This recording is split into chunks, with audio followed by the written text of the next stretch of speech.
specifically as it relates to Locke, what we've discovered is that the average length of stay at Lehman, our very first Locke, was approximately 10 days, almost 2 weeks. And if you compare that to the typical lifestyle hotel, whose average length of stay is 2 days, what you find is that someone who's staying for 2 days already has an agenda, they already have a plan, they're probably going to spend very little time, if any, at the hotel. Someone who's spending 2 weeks away from home, at some point or another, unless they're staying with their significant other, they're going to deal with some degree of loneliness. And so what we found is when we host yoga classes, or when we host a chef master class, or some form of DJ master class, the events are always fully booked. The longer the length of stay, the longer that period of time that they're spending away from home, the higher the degree of loneliness that they're probably going to experience. And so our whole mission is to create ecosystems where we can facilitate encounters between travelers and locals in the most seamless way possible.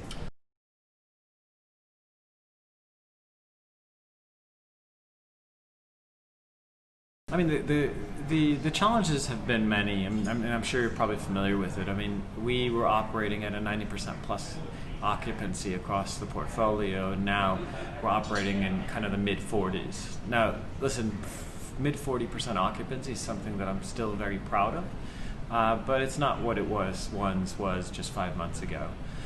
With respect to the opportunities, I think the opportunities are endless. One, fortunately, we're backed by Brookfield, and as a result, if you think about kind of the history of Brookfield grew during the last crisis. While everyone else was running for the hills, Brookfield was deploying capital. And we see this as no different. The hospitality sector will rebound and rebound a lot stronger. And in response, we're going to spend this time really focusing on growth.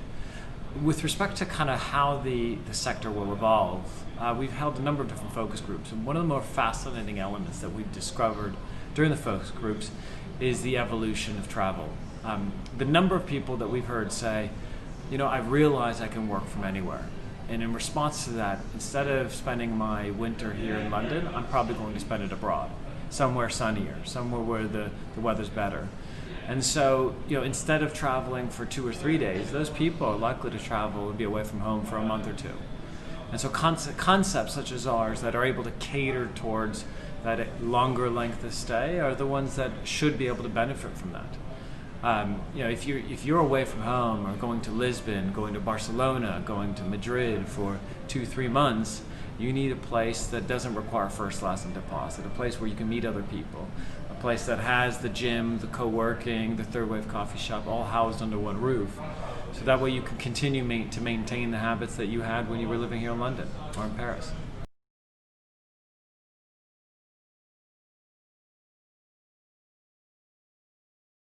Question. We've got 7 openings that open over the course of the next 12 months, and then another 5 that open shortly thereafter. So a total of 12 openings over the course of the next 3 years, everywhere from London, Dublin, Munich, Berlin, Copenhagen, Cambridge, and Lisbon. And one of the things that we're taking great pride in is the fact that almost every single one of these locks will be completely different. The difference between Broken Wharf, which is where you currently are, and Dalston, which opens at the end of the year, and Bermondsey, which opens in 2 months' time, would be comparable to the difference between Ace, Hoxton, and the Standard.